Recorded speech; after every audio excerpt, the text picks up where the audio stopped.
Good afternoon. It is June 1st, 2017. You're listening to Little Column A, Little Column B, hosted by Will Lemanos and co-hosted by Zach Bishop.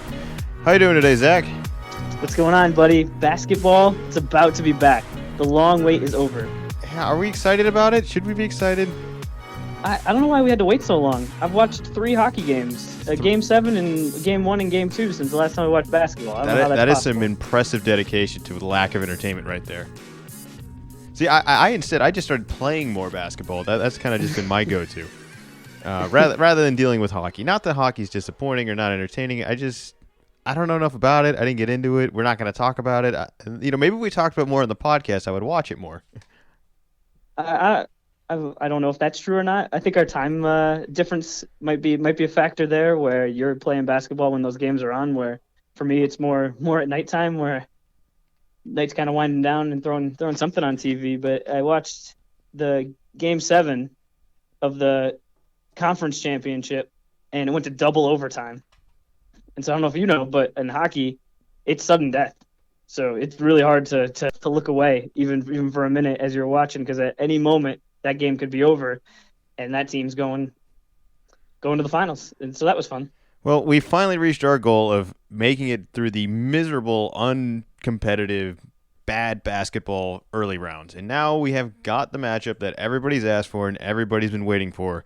Round asked 3. For or expected? I like to think they asked for it. All right, I think the league wants it. I think fans want it, whether they don't like it or not. I think the hard thing for fans, I talked last week how I'm finding it really hard to like the Golden State Warriors. But if you were to ask me just a couple years ago, I have found it really hard to like LeBron James for all the same reasons. So I don't know if it's just the newer person has pissed me off more or what. Like it's kind of like I'm deciding I hate one person less rather than I actually like one. I think it has to do with who is up front the most. And in the past couple of years, it's just been Warriors. And you just get tired of hearing about it. I can understand that, where it's I don't need to hear any more about, what Tristan Thompson, does in his personal life. It's like, I don't care. You're throwing these teams in my face. I really got like the 2 weeks before the Super Bowl feel, because it's been 9 days since basketball. It's a long time. Has happened, and I've heard some people say that they like it. Like, oh yeah, it's like the 2 weeks leading up to the Super Bowl. You hear all these stories. I want to watch games. The stories, every once in a while, something's cool. You find a little tidbit, but most of the time it's kind of rehashed stuff or fake news. The fake LeBron James doesn't like to lose. Huh? Really? You don't say? That shocked me. It's just silly stuff like that. I'm all for that. I feel like it has been a really long time. I think it has been too long. I don't know how they should change it, but we complain about, or at least talked about and heard players complaining about playing back-to-backs and having 3 games in 4 nights and all this crazy talk. And here, the most important series, they've got 9 days before. The Warriors have been playing every other week for the past month right now. Yeah. And here we're struggling to find ways to space out these 80-plus games. I don't know. I think that something needs to change here, and I think it's an obvious problem that's right in front of everyone that has an easy solution of just spacing out these playoffs. I know scheduling is a huge thing with it, especially a lot going on in all these arenas and all that, but they should be able to figure out something better than this. 9 days in between, and you got to play back-to-back, or sometimes 3 games in 4 nights. Like, that's crazy. The good part is, I don't think you needed 9 days to do this, and a part of it is those conference championships ended so quickly. But these guys are going to be fresh. There might be a little rust in that first quarter, but if you think about last year, the Warriors won Game 7 against Durant and the Thunder. So you go and, there's a little bit of a break in between, but you got a pretty quick turnaround there. Where now, both sides, you're going to get peak LeBron. You're going to get peak Curry, I think, just because no one should be hurt. There should be really no real lingering injuries. And it should really be, hey, you're healthy, we're healthy. Let's go. I'm going to show you how great I I am. one thing I am super excited about is everybody is healthy, but I am not going to forget, and we talked about this last year on the podcast, it wasn't a really good finals last year. It was a good Game 7, but that was it. There wasn't anything good. They were all blowouts.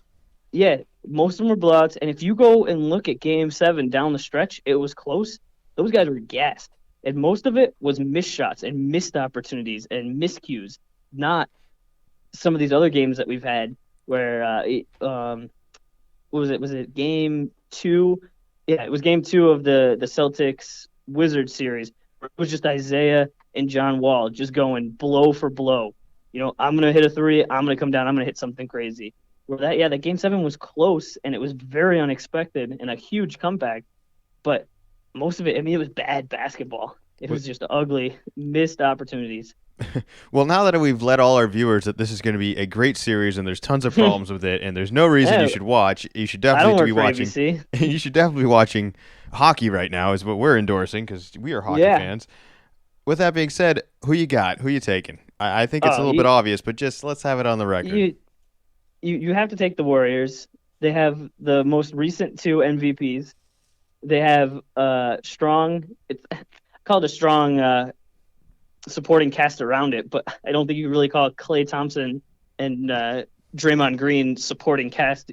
Any night those guys could go off, and I could see Draymond having like a quadruple double or something silly. Klay could have 30 points in a quarter out of nowhere. He hasn't even played well yet. They're undefeated in the playoffs. Hasn't really been close. I think that the Cavs have switched it on, but you can only turn that knob so much before it's we left that guy open. He doesn't miss. The one thing I'm starting to hear a little bit more about is everyone's getting tired of it. Well, the West is so much tougher. The West is so much harder. I mean, maybe it is, and I don't know, but we're going to find that out very quickly. Game one is going to tell you immediately where these teams are at and whether or not they had easier paths or even competitive paths. And I think you're going to find that out right in the first quarter, being like, whoa, these guys are playing way faster or way better or just doing way more options than anything else they've seen before. I am still going to take the Cavaliers because I have not seen a LeBron James team this focused ever. This is the most focused I've ever seen a LeBron James team. And think of the previous teams. See, there's some pretty good teams out there. Those Miami years, even the Cleveland year, where he's got a whole bunch of scrubs out there, or some of the years they lost and didn't make it. They weren't bad teams. They just lost to better teams. I think they're on a mission. I think if LeBron wants to be in the conversation about anything, which I don't even want to get into, those are all stupid conversations and that we'll never know the answers to. But if he wants to be somewhere or go on that Rushmore hill right there or something like that, he needs to win this series, and I think he's going to. I think he's got finally a healthy cast that understands their roles and they're really disciplined. I think he's got a coach that he trusts who somehow managed to gain 1 year of experience and has one ring. I think it's theirs to lose. And I don't care about Kevin Durant. I think that's just one more person they got to share the ball with, and I don't know if they're going to be able to work. And I don't see Kevin Durant having a very good finals. I'm predicting that also. So I'll take the Cavaliers.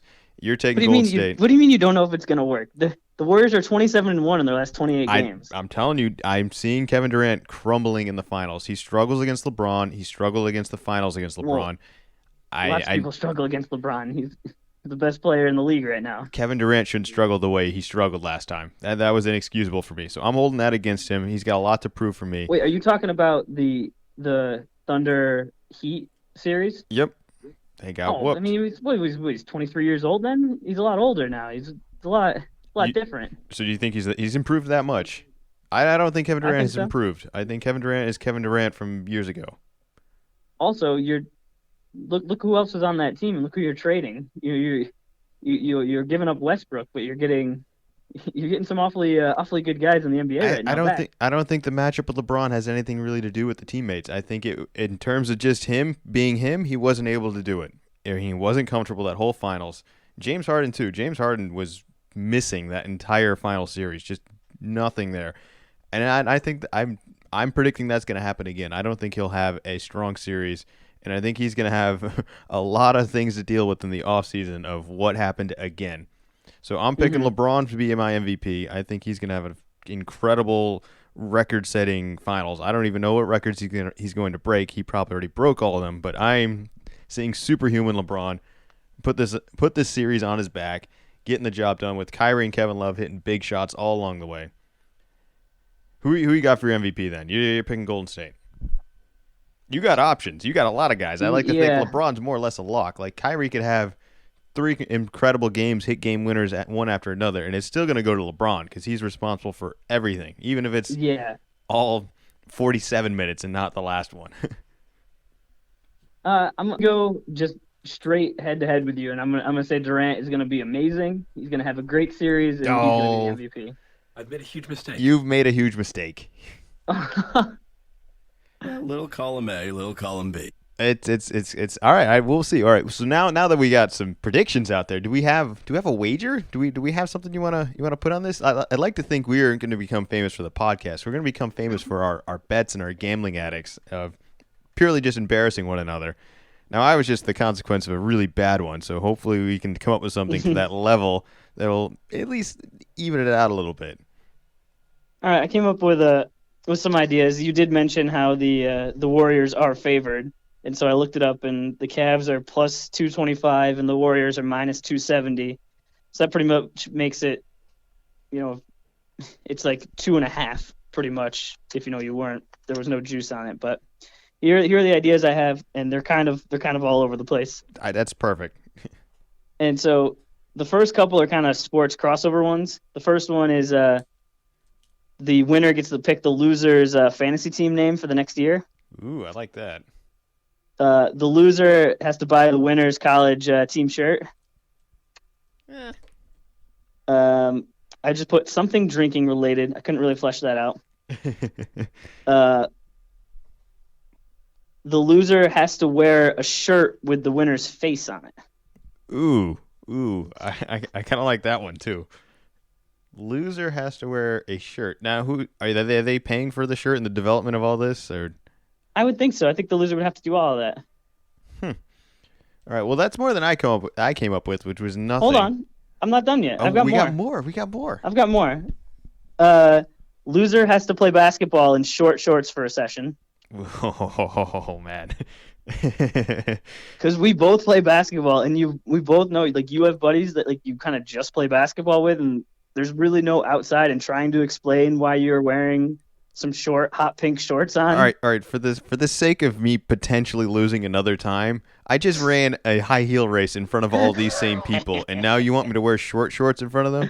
Like, I was already raising some flags in front of these friends that I've only known for at most almost 3 years, not even 3 years, less than 3 years. So now, like, you're pushing a lie here.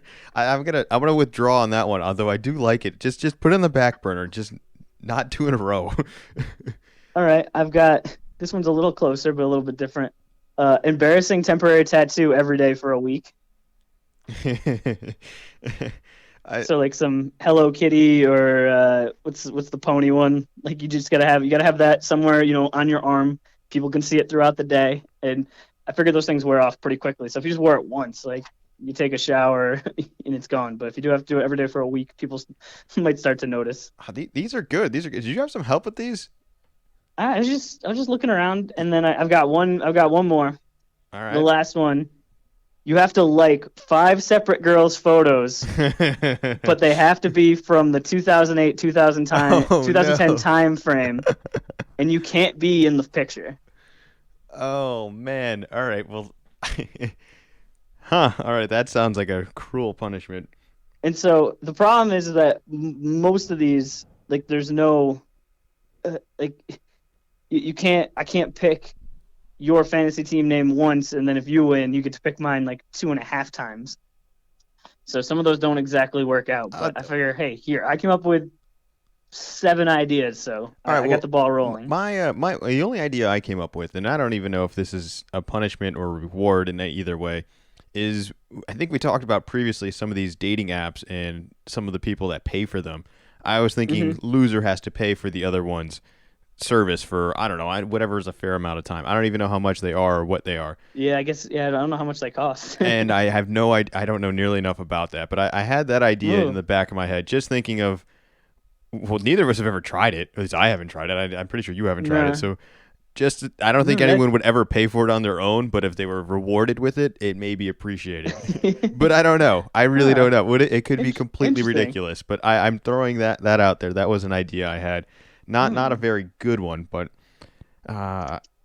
Yeah, I like a lot of the ideas here you got though. The fantasy team name one is cool.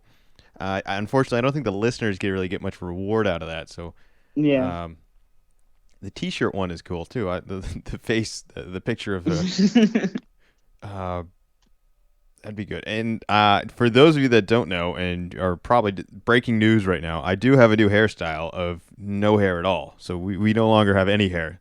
And I did this completely voluntarily out of the thought of possibly that being a consequence by Zach. So I didn't want to give him that benefit of the doubt of No, making that it was disappear. my decision. It was not. I did it all on my own. He's already scared. I He's did it all- already scared about this bet that he preemptively did the punishment already.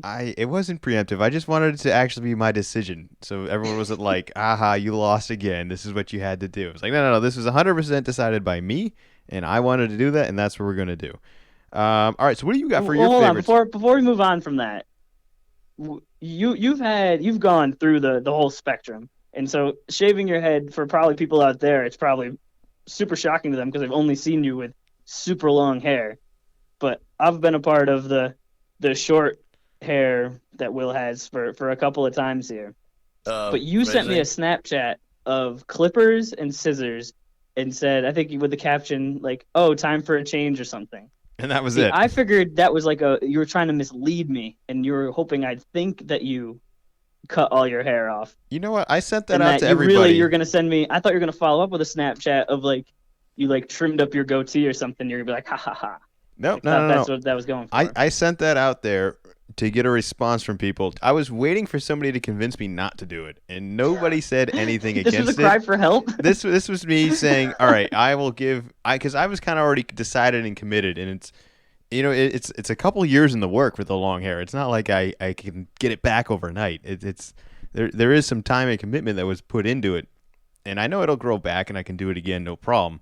But part of me was like, I kind of want to do this today, but tomorrow am I going to regret it? So I threw out a couple feelers, sent out that Snapchat of the clippers and the shaver right on the side, and the response I got back from everyone was very limited. So I was like, all right, it's happening.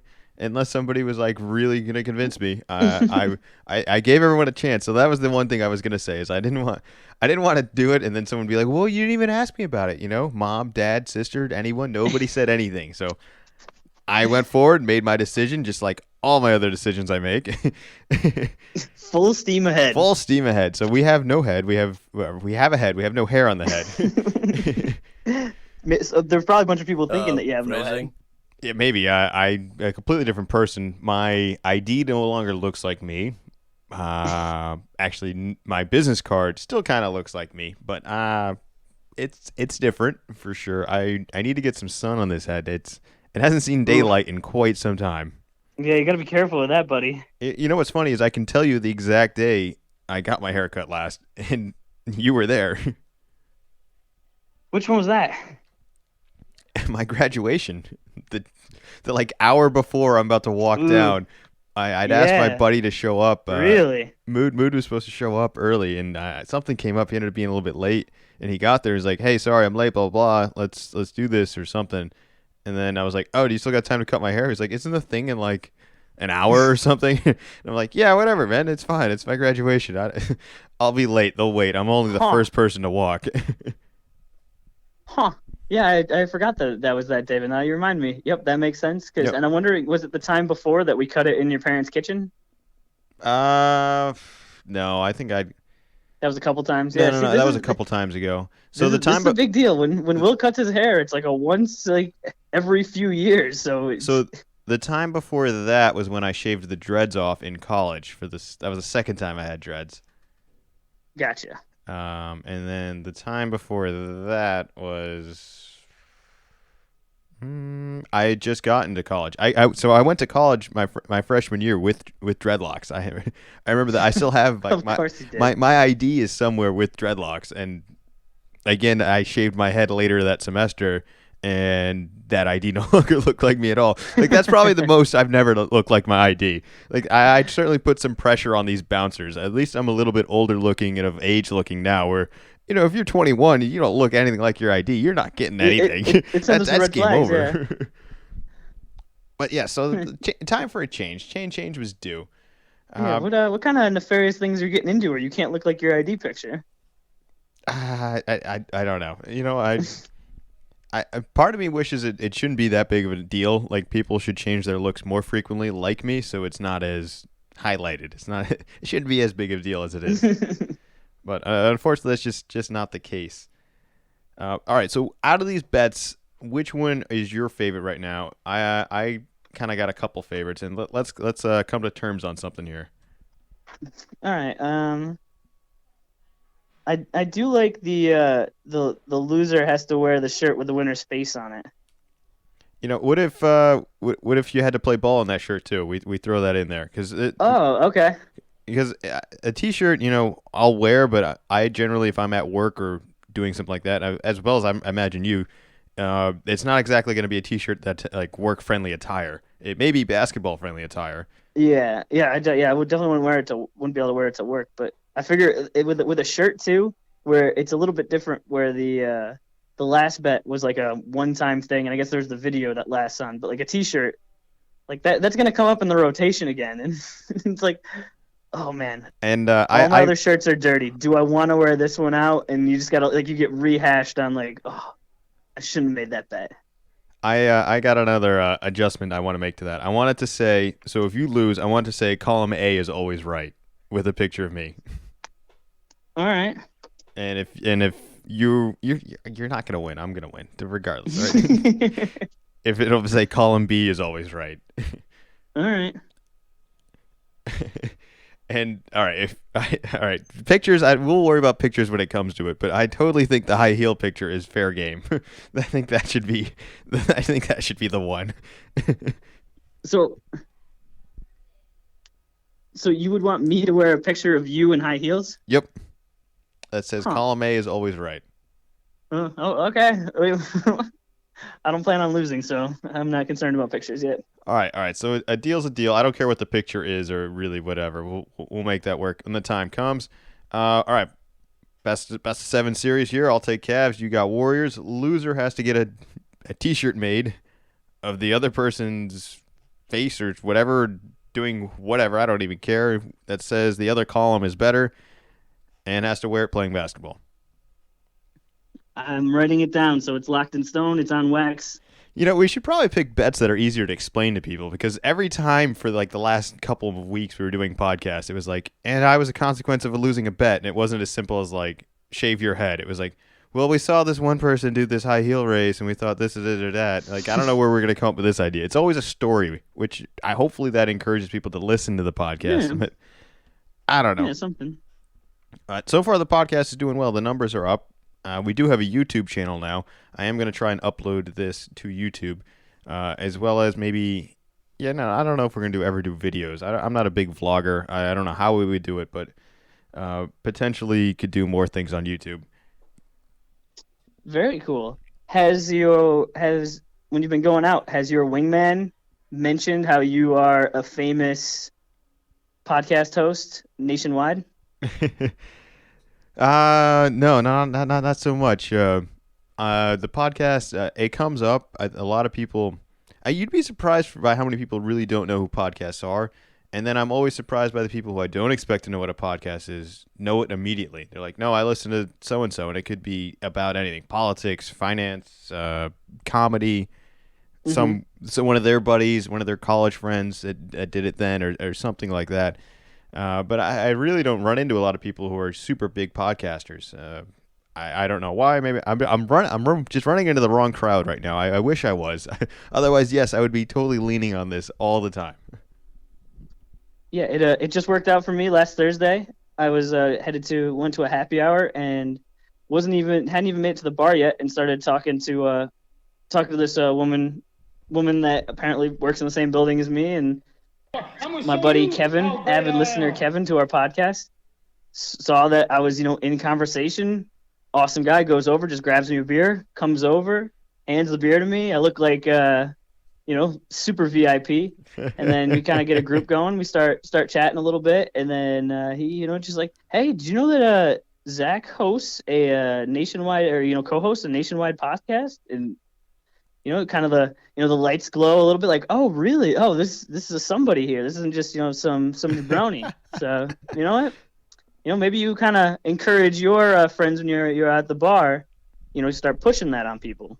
Well, the problem is none of my friends listen to the show, so they're not really good friends anyways. See, you got to get better Yeah, friends. I got some more dedicated friends that are actually listening to the show. They'll tune in every now and then, but the only times they've ever really gotten into it when we talked about conversations that we talked about previously at basketball or anything like that. And they claimed that I stole a topic from them that they stole from SportsCenter anyways. But I'll leave that as is. I don't think that's much of an argument or much of. I can't even believe I'm talking about it on the podcast. It's not even worth my time or day there. All right, host, creator, I don't even know, producer, whatever other title you want to give me. It's all happening here. All of it. Promoter. You wear many hats. All right. Well, I got a couple other topics here. One I want to talk about. It's on sports related. I saw an article talking about the roles of DJs and artists and bands entertainment in general. And it was talking about what we should expect from them. Should we expect certain shows? Should we just expect great audio? Should we expect theatrics and other light shows? What do you want at a concert? What are you kind of expecting? And I could see certain genres of music affecting it, but so whatever your ideal taste in genre or whatever music you like, what do you think your ideal concert looks like? What is the setting? Um, I like outdoor concerts. I like it where it's kind of obviously it's more packed as you get closer to the stage, and it kind of thins out as you go farther back, so you can kind of choose. Hey, I'm looking to get as close as I can, and kind of you realize like, hey, I'm gonna be pressed up against like six people at all times, or if you get tired of that, it's like, okay, no, I can kind of move on to the back where I can either kind of dance a little a little more crazily where I'm not gonna hit somebody, or if you just kind of want to kind of mellow out, you can go farther back. So that's probably my ideal concert. So mostly just concerned with how the music sounds, right? That's basically. Yeah, well, yeah, I want to be able to hear it, and I mean, I don't think I've ever been to a concert where it's been like, I couldn't hear this. It's always, oh, yeah, I can hear this. These speakers are bumping. Well, I don't know if it's necessarily being able to hear it, but I think the quality of it is something. Certain people lip sync, certain choruses aren't sung, certain features aren't there. Does that make a difference? Do you want to hear everything live, or would you rather hear it more or less perfected with what you're familiar with? Well, I think that if you go in expecting that, you're going to be disappointed. Just because a live show, it's never going to be the same as being in the recording studio and editing afterwards. So it's just different. Whereas that's kind of part of going to a live show. If you just wanted to listen to the song, you'll just sit at home and you can listen to it. And it's going to be the same every time. Part of going to the concert, I feel like, is it being a little bit different. And this right here is exactly why I brought everything up. That's exactly what every DJ is struggling with right now. Do you want to hear the song exactly the way it is and just have it pre-recorded and preset and just show up and enjoy all the light show without somebody actually performing anything? Which a lot of people do. They have a certain expectations of songs that are going to come in certain ways it's supposed to be. But everything's polished. Everything's live. It's like you're listening to a pre-recorded album that's just hit play and let's go. And then you have the flip side of that where it could be a little bit sloppier, a little bit messier, a little bit more unpredictable, but it will truly be a live show of whatever the mood was at that certain time. A pre-recorded show, it is what it is. The next song is going to play whether it fits or not. That's just what it's going to be. And I don't know if that's better or worse, but I think it's a different thing and it's a hard thing to balance, especially being a former DJ myself. I don't think I could ever do a pre-recorded show. I don't think I could ever duplicate the same exact show either. Everything's always going to be special and unique to that. And it's not perfect, but I think the imperfection is what makes it a live concert, what makes it better, what makes it unique to the consumer who's there, paid their money to come enjoy this. I think that's way better. Well, I think one of the issues that you're going to run into is if I'm listening to a Kanye West song, one of the ones like something from way back, like on the Graduation album. It's like everybody knows pretty much every word to that song. If he's doing that in concert and he messes up a line, like it immediately because you're rapping it along with him. Where a DJ gig, I know like when I would go with you to shows, you'd mention like, oh man, like half an hour in, I really messed up when it went from this Usher song to this U2 song. It's like I had no idea. I'm not sure if anyone there even noticed. So it's, hey, you made a little mistake, and that makes that show unique. That wouldn't happen at the next show. But if no one really knows about it except for you, are you missing out on the uniqueness? Well, I don't know. Do people care about it? Do they want it unique, or do they want to just they just want to show up and have a party? Like I don't know if people are going to these things, these festivals or these concerts or anything anymore to listen to the music. I think they're just going to hang out with a whole bunch of people with loud music playing. Like, it almost sounds like it's really just the back burner. It's an excuse for everybody to get together. It's an excuse to have a couple drinks. It's an excuse to let loose, which is all fun and I all for it. I do the same thing all the time for certain concerts and things like that. But I do think there's also times where I'm there for that live artist that I enjoy, that I like, that I followed, that I want to see perform, and then I want to see them live. I want to see what they come up with, what that kind of performance is going to be like. But I don't know. I think it's certainly a change in what it used to be. I think live, if you go to classic rock concerts, those were always different. They were always live. There was different solos. There was different timing. I imagine they probably followed a similar structure every time, but I don't think they ever were identical or sounded the exact same. Mm-hmm. Yeah, and that just kind of goes to efficiency and perfection. And kind of, wait, is that really the best? Is that really what we want? Do we want it? I do agree that at these festivals, like, I think that's kind of more what you're looking for, is just like to have a good time. You're concerned about the quality of the music, but more that it's fine versus bad. Like, fine to great, you're really not picking up on it. You're dancing around and just trying to have a good time. Yeah, well, the only reason I bring this up is I see article after article talking about DJs don't do anything. They just go up there and they hit play. And I'm like, well, a lot of the times that's kind of what the consumer wants. And there's no point in putting the work or the effort into anything different. Is if everyone else is having a good time, you did your job. Everybody's having a good time. That's the only thing there.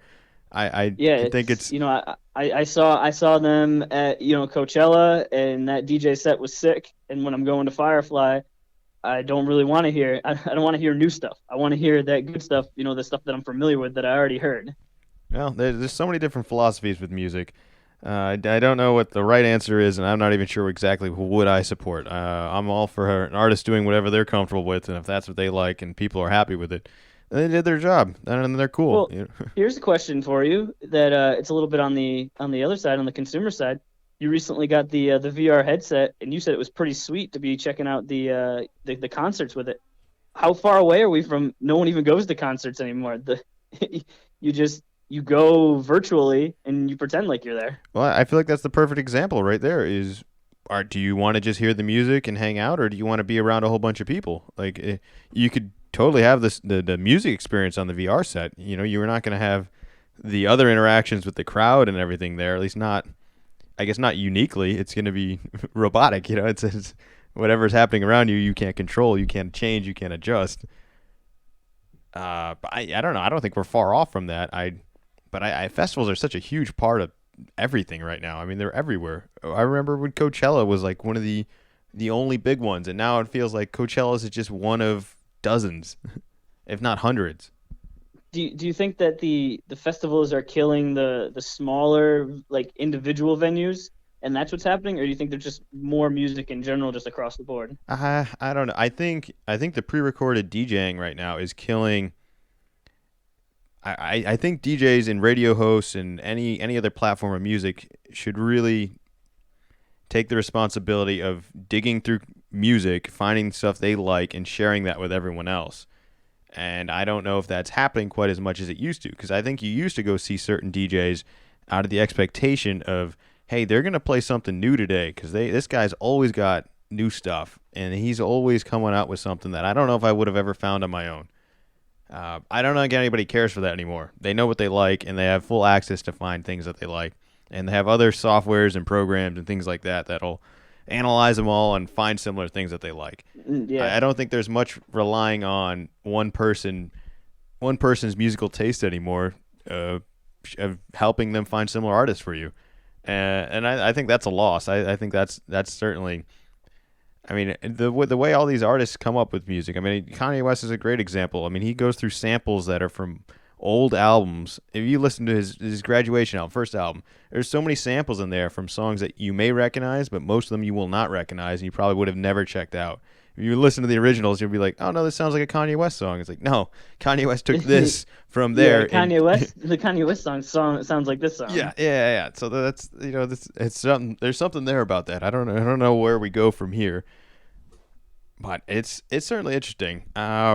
Music festivals still do help the newer people, because they probably have like 20 big headliners, everyone you've heard of, and then there's 50 others that you haven't heard of. And it's an excuse to go to somewhere where you're going to get exactly what you want with the headliners, but you still have some free time in between to check out some other people that maybe you've heard of, maybe you haven't heard of, and actually explore some music a little bit. And that's huge. I think festivals play a big part in that. I think that segment that's like looking for the new music is very small, especially for the local gigs that you're doing in the, not the non-prime time festival DJs. And it's pretty much you're between a rock and a hard place, between half the people there want to dance and just want continuous music, and the other half want you to play their song right now on the spot. Hurry, faster. You know what the sad thing is the people that would probably appreciate discovering no music are going to be the ones that are going to use the VR set and never go to any of these. Those are probably those people that'll stay at home, listen to their own tunes. If they want to listen to a set or a live thing like that, they won't go there. They will probably sit at home and watch it. Mm-hmm.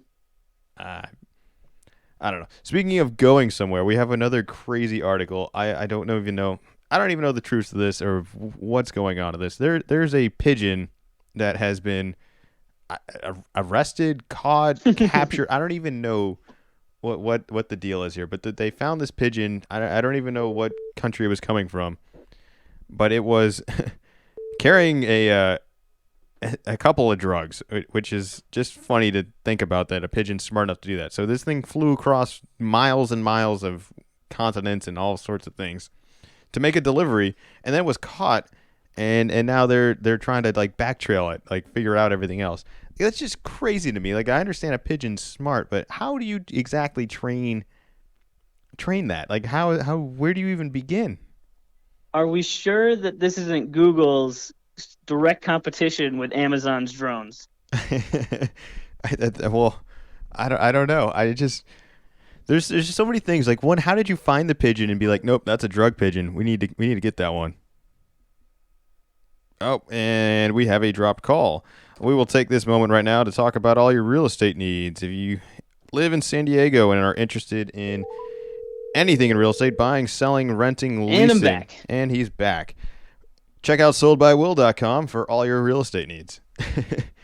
Yeah, we have advertisements now. We're big time. We are big time. We're not pigeon big time though. I don't even know how you would find the pigeon, pinpoint them, being like, that looks like a drug pigeon. We should we should bring that one in and see what it's carrying. Like does it have a limp or something? Is there a way to tell, or are there people out there right now going through pigeons being like, nope, this one's good, he's fine. Now that one, one's not. We need to bring that one in. I don't know where pigeon check-in is, but I'm thinking that it was flying really low because it was all weighed down and it was tired, and that's how they found it. I don't know. Does this hurt the pigeon? Is it bad for the pigeon? I mean, it's probably not ideal to have to be carrying around this stuff because it's heavy, but I don't think it really hurts them.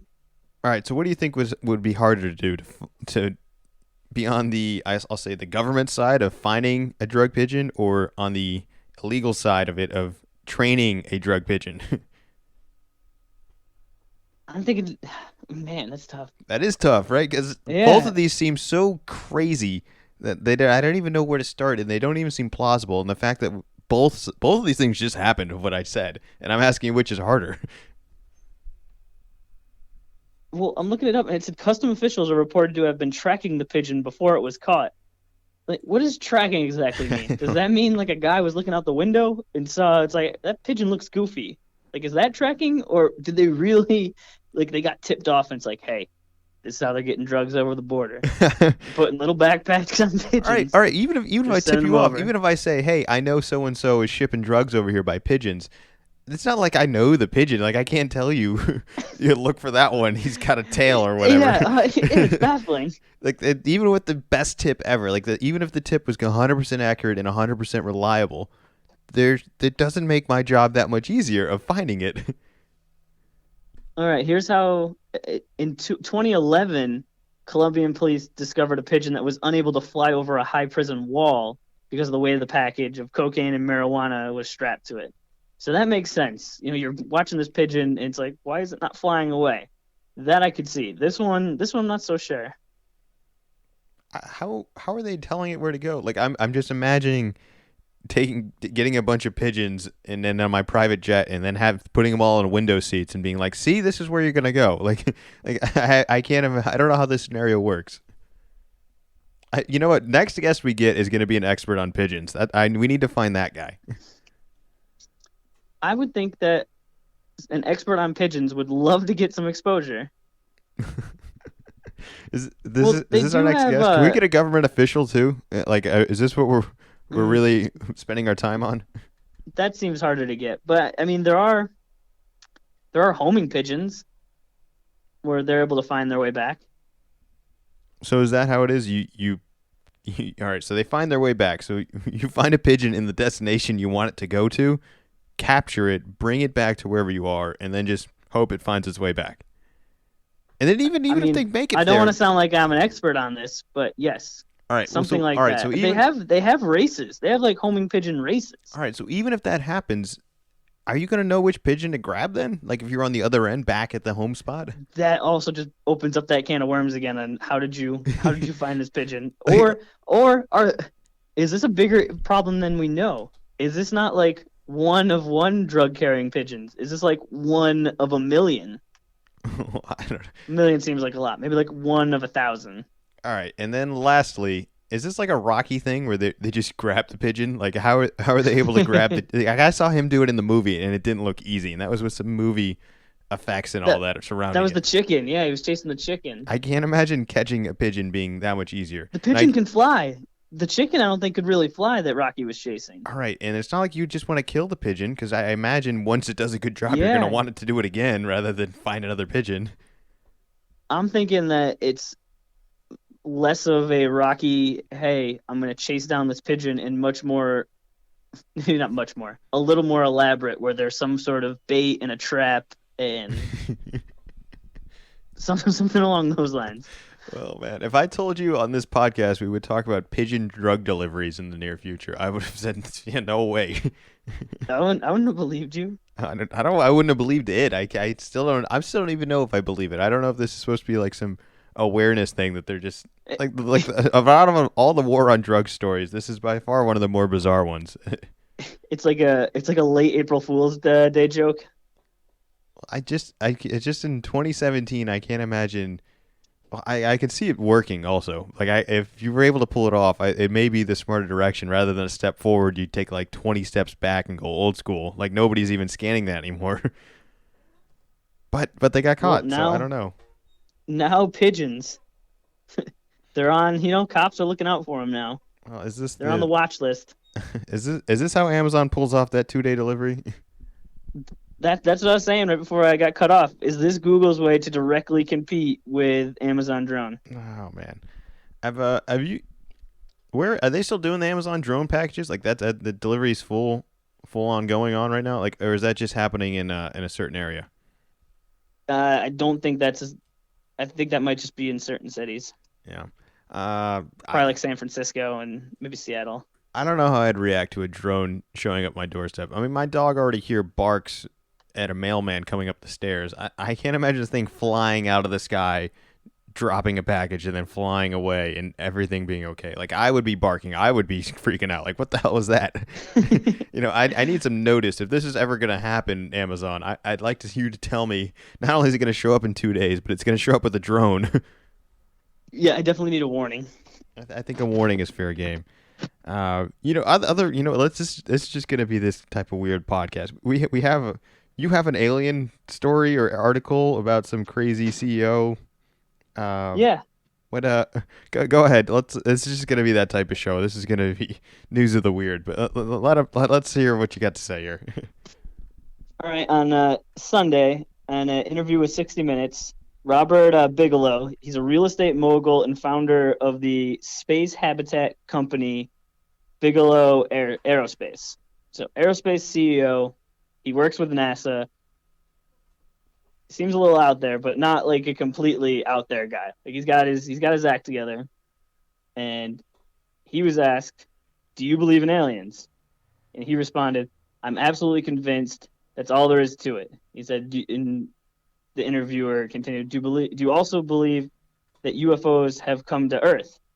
And he responded, "There has been and is existing. There has been and is an existing presence, an ET presence, and I spent millions and millions and millions. I probably spent more as an individual than anybody else in the United States has ever spent on this subject." Wait, what? Wait, what? What is he? You can spend money to find aliens? Is that how that works? He spent millions of. How much money have you spent trying to find aliens? No, but I didn't realize that was an option. If I really wanted to see an alien, maybe I should start rededicating my funds. Like he claimed this worked. He spent a lot of money and he's been rewarded in his efforts in actually having at least evidence of aliens. Or he said there has been and is an existing presence. All right, so this sounds like that trip to the moon sort of thing or whatever. Like a lot of money will get you somewhere, but that's probably a bad way to go about using it. Well, at least with the moon, you get a little ride here. I mean, he hasn't presented any evidence that I'm seeing. Well, I don't know if we should be giving this guy more attention. He's kind of weird. But I guess we can go with this. Do you believe in aliens? Do you trust him? Are you on his side? I don't think the aliens have come to Earth, but I do think that there's more life than just on Earth. Just the universe is so enormous, and I don't think that we really know too much about it. And I don't know exactly if it's in so in this flat Earth form that we have, or if it's just little amoebas somewhere floating around. It's just like we can't be the only place with life. So since the world is flat, do you think they're above us or below us, or on the side of us, which would be really trippy? I don't know. I agree that there's more than likely something out there, but this sounds like it sounds like the flat Earth theory to me. Where have you done any research on the flat Earth thing? No, but all right. This is my thing about the flat Earth, and I've said it before. It's one of those things where I've seen a picture from the moon that clearly proves that it's round or at least a spherical shape, but I haven't personally been there to see the picture or take the picture. I'm trusting someone else telling me this as a source. So, if somebody as a source tells me that there's aliens and I never get to see them, it's up to me whether or not to trust that source or not. It's hard. It's going to be too hard and too scientific to prove anything because I won't actually be able to understand any of that. I don't have enough knowledge to fully Go ahead understand. And do a little Googling later on the flat Earth theory. They're out there, the truthers, and boy, do they take it really seriously, and they do not like it when people try to call them crazy. Listen, the Earth is round, all right? I keep coming back to what's to gain by lying to us and telling us that it's round rather than flat. Like other conspiracy theories make sense where it's like, oh, okay, this would make sense if we all believe this. Like the moon landing. Okay, I could see the advantage. If we fake the moon landing, we're in competition with Russia. This is a way for us to show Russia, hey, we totally went to the moon. We fake them out. Okay, I get that. But what I don't get what's to be gained by us thinking the world is round when it's really flat. The only gain is you get to put yourself on a certain side and put everyone else on another side. I think that's all it is. That's your corner, though? That's the corner that you want to really stick to?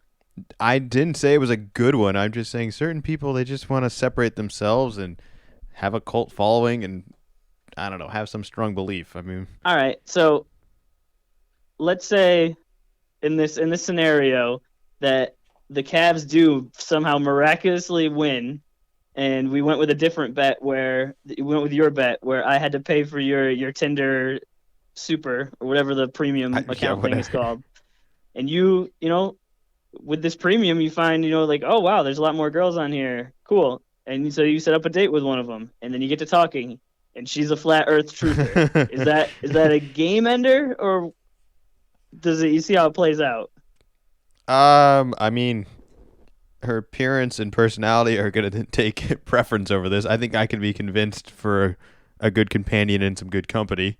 Okay, so it's not a deal breaker, but are we saying it's a red flag for you? Yes, no, it is easily a red flag, because anybody who can be convinced of something like that can be convinced of anything. Maybe I could do some convincing to my benefit, but I imagine that after years and years being the age she will be, she's had enough convincing to mess up a lot of other things. Like, who knows what else could be wrong? I'm not saying there has to be something wrong with her, but there will be something that I imagine I'll have a problem with and disagree with strongly. So I'm thinking you're going to be doing spend a lot of time convincing yourself. Like, hey, everything's originally awesome. Why am I overthinking this? And then you get back to it of, what would they have to gain by telling us the world is a sphere? Ah, man. I don't know, but we got just about 5 minutes left in the show here. You're listening to Little Column A, Little Column B, hosted by Will Limonos, co-hosted by Zach Bishop. Make sure you check us out on our website, lcalcb.wordpress.com. Check out soldbywill.com for all your real estate needs. We're on iTunes. We're going to be on YouTube today. This will be our first one on there. You can also find the High Heels Race on YouTube. It is the only video uploaded to Little Column A, Little Column B YouTube channel. And you can check Zach out on his Twitter name, which is WickedZman24. And pretty solid show. A little weird, couple differences out there. Once we definitely get out there a little bit today. Kyrie Irving is a flat Earth believer. You know that. Yeah. Maybe I'm just gonna go. Finest. I would say I'm just pro everything Kyrie Irving, but I really am not a fan of Duke. That's why I said Cavaliers finest before you could jump in with that. Yeah, there's that salad Duke education, that one and done education there. You guys created another flat earther. Well done. Maybe he went into school thinking that. Man, I don't even know. For me, it's funny that some people feel the need to go public with this, especially big personalities and big names. You obviously have a following. Do you think I should like Kyrie less now because I'm not a flat earther and he is? No, because I don't. He even kind of tried to walk it back on that same podcast, but he seemed pretty adamant about it. But once all the media kind of went crazy, it was kind of like, hey, are we just all getting played here? You know what? Maybe that is going to be our big break. Maybe I need to become a flat earther. Maybe they'll listen to the podcast. I already have friends that won't listen to it, so maybe I just need some support here, guys. Yeah, we just need some avid. We don't really care what, but just some avid listeners. What do you want to hear about? We'll talk about it. We'll agree with it. We're cool. Well, I am excited for the NBA Finals tonight. I know you got some basketball you plan on playing in the near time. You know what? Let's talk about me playing some basketball. I think I'm in my prime right now. All right, we only got a couple minutes left here. I think I'm in my prime. I wouldn't have said that a year ago. I would have said high school when I was playing every day, or even in college towards the end there when you're kind of fully grown and your strengths are kind of all there. Like in high school, I was not. But I'm thinking I'm in my prime. I had a pretty good game the other night, and I don't think I ever had that good of a game. What, you're 25 now? I'm 25. Yeah, so if you're in the NBA, you'd be getting right close to your second contract, right? Like this would be the big one. Am I worth the max contract? Can I get a big baller brand contract? Let me get that. I think because I think if you came in at 18, you're on your initial team for about 8 years, so right around 26, depending on when your birthday fell, you could be a free agent this summer, and you could make a lot of people mad because you leave your team. Get that payday. If I could get my teammates to listen to this, they would listen to this part only. They would come back and say, "Hey, hold on, red flag here. He's on the move. We need to do something about this. Somebody call someone. Make sure he doesn't plan on leaving." He's looking for the Brinks truck to get backed up. I have no plans on leaving. It is really fun to play with my current team. It was fun to play on a different team for once after the game. They didn't have enough guys, so I played on their team. Ended up having one of my greatest games of my life. It's the hair, man. The lack of hair. Maybe it was the lack of hair. It made everything more balanced. You didn't have to worry about it getting in your eyes. You know, if I had better friends, they would have told me to do it sooner. You know, everyone was like, "Oh, just go. we've been telling you for a long time now." Oh man, you're That's listening. what I tell Will. That's what I told him every time I saw him or it came up. I'd say, if you had better friends out there, they would let you know about this, and they would convince you to get rid of it. We'll be back next week. You're listening to Little Column A, Little Column B, hosted by Willie Manos, co-hosted by Zach. Enjoy the finals. We'll be back.